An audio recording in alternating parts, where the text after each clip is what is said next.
I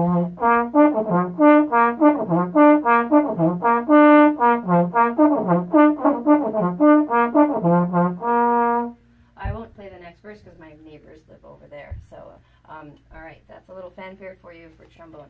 We are just going to see how we put it back in the case carefully. We put our lock into position before we go anywhere. We empty out any of the water from, I hate to say saliva, yep, gathers, and we will have equipped buckets so that you can empty your instrument. If we can't empty your instruments, I don't know the rules with COVID pandemic, you just develop some water bubbles that you empty out when you get at home. So we're going to take the mouthpiece off and just tuck it into, most of them have a flap that will open in the case. So there's a pocket. You can kind of secure the mouthpiece in because you don't want it flying around in the case when you're not playing. And then we're going to unscrew here and jiggle wiggle till it comes apart. That has to be cleaned a little bit. I'll worry about that later. This is going to go back where the bell fits in to the part of the case. Everything goes flat. Most of them have another flap that go this way. And if you do it wrong, it won't close properly. That's the easiest way to remember how to do it. And just put the seatbelt on. There's sometimes a snap, so that's not going to fall open when you open the case. Now, I've closed my instrument. I'm ready to walk away, right? No. There are latches that we forgot to latch. So, from the bottom, just make sure just like you're going on vacation, packing your suitcase. And there we go. Down we go. So there's 3. Most of you should have a name tag when you get your instrument. If you don't, we will find one for you. Make sure it's labeled in case it's in the hallway. We know where to bring it back to. Now you're ready to carry your trombone, or you can put the strap on so that you can carry it with your backpack and your gear for sports after school, and you're ready to go. Bye! Trombone lesson tomorrow. And we have to put it in the case, and it won't go in the case because the mouthpiece is stuck.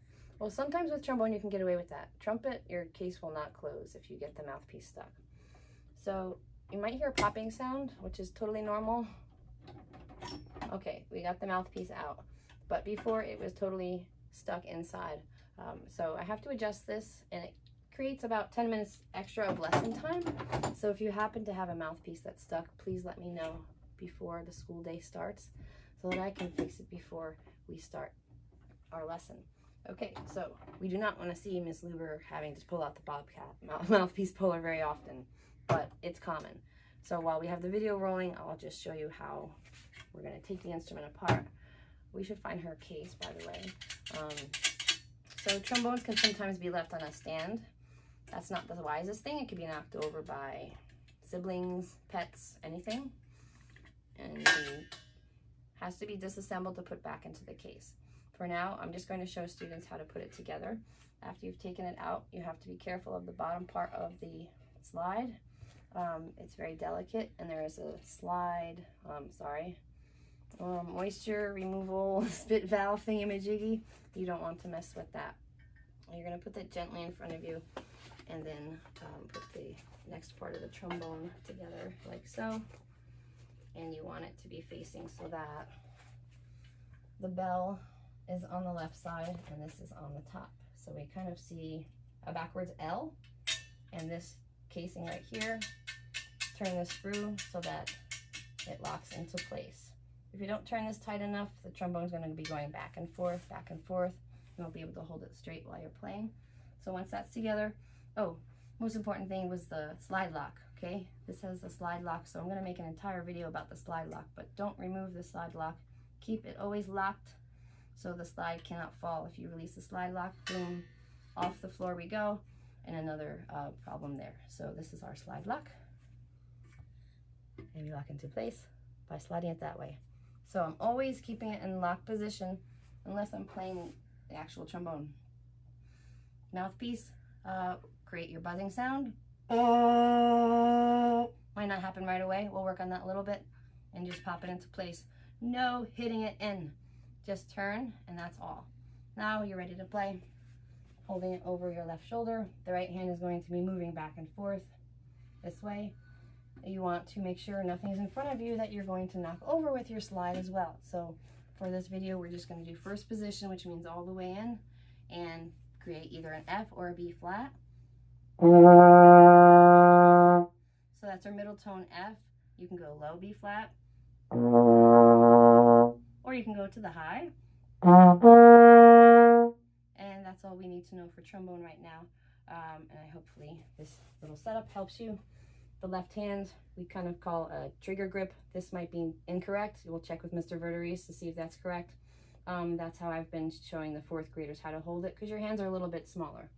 But I hope that helps you with trombone, and also never hit this part straight down. Just twist and turn, and when you're done, back into your case. We're going to go find the case now. We are going to learn about the trumpet today. So many of you have rented the trumpet or are in the process of renting the trumpet, and I'm excited to give you a little bit of helpful hints to get started, starting with proper instrument care and how to carry the case, put it down carefully, open it carefully without anything bad happening to it or happening to you. For instance, I've closed the case too quickly in a rush, and it's a little painful when your thumb lands in the opening. So always be careful. Sometimes we're rushing and hurrying, but take your time opening your instrument. It has to be done carefully and on a flat surface. If you're going to use a table, always make sure it's away from the edge of the table. If we are using the gym floor, for instance, at Merit School, we're going to space out the cases 3 feet apart and just open them against the windows for our lessons. So for your trumpet, every instrument should have a name tag on it. If it doesn't, I do have some that I can give out to you, and we should be getting more also. You also can just use plain masking tape to label your instrument, but it's really important to come to school only with your instrument labeled, just in case it's left in the hallway, you forget it downstairs, any of that. Okay, so we have the front of the case here. There's 2 latches in the front. Make sure the bigger side that's holding the trumpet is on the bottom. Usually the label faces up on the case. Some cases are different. And then flip it open and pull up. So you have just 2 parts, the body of the trumpet and the mouthpiece. So for our first lesson, we usually just start with the mouthpiece only. And the reason that is because we need to be able to create sound on just this part, the mouthpiece, in order to get it through the trumpet. Sometimes we use exercises playing on just the lead pipe, which is this part. So we can get used to how hard we have to blow into the instrument, how much air has to be expelled through. Your bell covers will cover this section, and your playing masks will be playing this way with the slit open for the trumpet. So here, mouthpiece, we usually try to center it before we play, so make sure it's not sideways and right under your nose, covering even portions of your top and bottom lip. And you have to have a little bit of moisture on your lips before you play, but it's also a very good idea to keep chapstick in your case. A lot of trumpet students tend to get chapped lips the first few months of playing. I'm not sure why. It could be just because of the weather, the fall and the dry winter. So we try to get this buzzing sound that most of you giggle at when I do. We never puff our cheeks out. We always keep them pushed in as we're playing, which takes a little bit of time for some of us. It doesn't come naturally, but you just keep practicing. After you're able to create that sound, then we put the mouthpiece on. It's very important when you put the mouthpiece on to not push it. If you push it, it creates a vacuum inside the instrument, and it's sort of like trying to pull out 2 of those buckets from Home Depot. They get pushed together when you're gardening and you can't seem to separate them because of the suction. Same thing with the trumpet mouthpiece. Then you have to use this handy dandy mouthpiece puller, we call it, and I have to set it up and adjust screws and pop it out, and it's a little bit tedious, but I hope that we don't have to use it too often. It's not the end of the world if your mouthpiece gets stuck. You just can't put it back in the case because you can't close it. So it's really important to take proper care of the mouthpiece. All right, so we've got the mouthpiece on. We're able to create that first sound. Now I try to just go over the left hand grip with students. So this is my left hand. I have my thumb around the front of the casing, This is more, whatever is comfortable for you. I find my pinky wrapped around the bottom to be the most comfortable grip. And the reason why we talk about this grip so importantly from the beginning is because we don't want to develop a habit of holding the trumpet with our right hand as we're playing. Because then you have less flexibility with your fingers. You can't really move them as fast. Whereas here, now you have this backward C.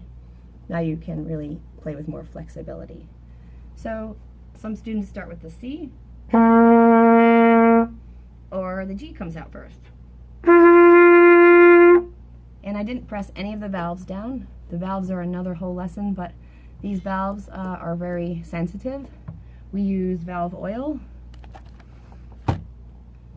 This is the one that I use. It's blue in color, but most of yours will be clear when you get it in the case. And I usually try to treat your valves for you, but if I cannot, I will post a video on how to oil the valves.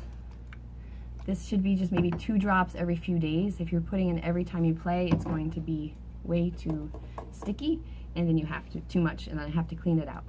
That being said, try not to get attached to these things.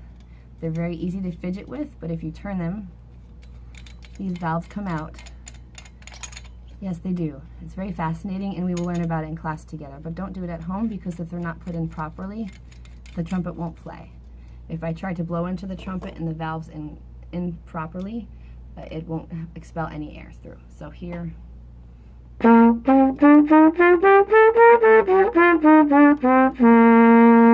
I just played our concert B flat warm-up scale, C major, and that's just after a couple of months we'll start scales. But in the beginning I like to just focus on sitting up straight, keeping your shoulders relaxed, good left hand grip.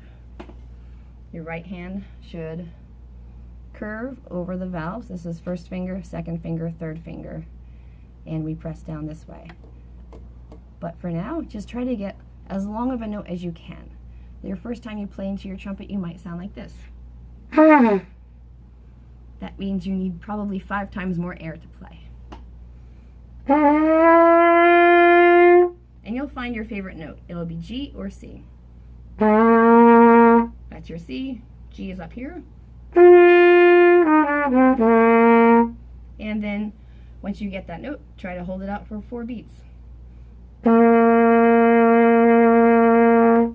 If you can do that, try it for 6 beats.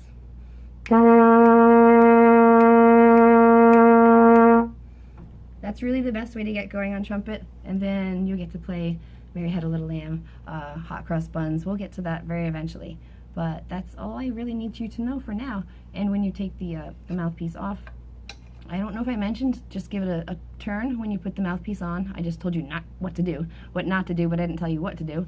When you put the mouthpiece on, just give it a quarter turn to the right until it stops.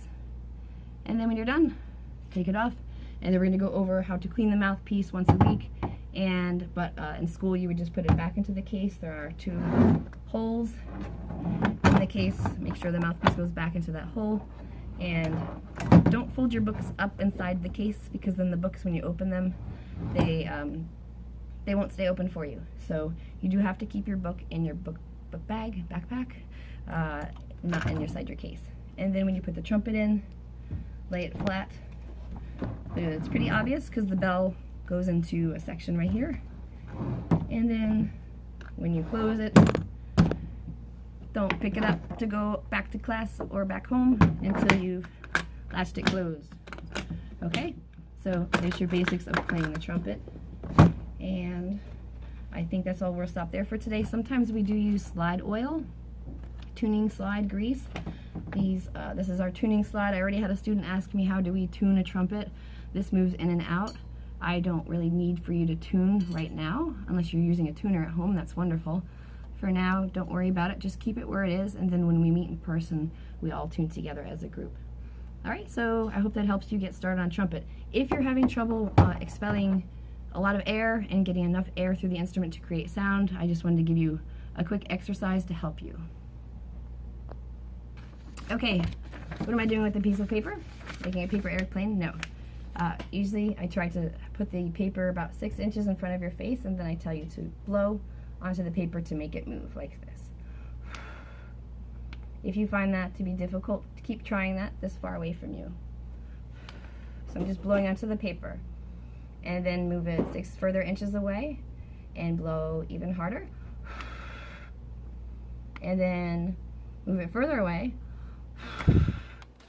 And that's enough air to get through the trumpet. But if you're not getting any sound, or it just feels weak, it's probably because you're not able to move the paper. So just pick up a piece of paper and practice with that. And then once you play into your trumpet, you'll have a really bright, open sound. Now I hear somebody knocking on the door, which means I must end this video.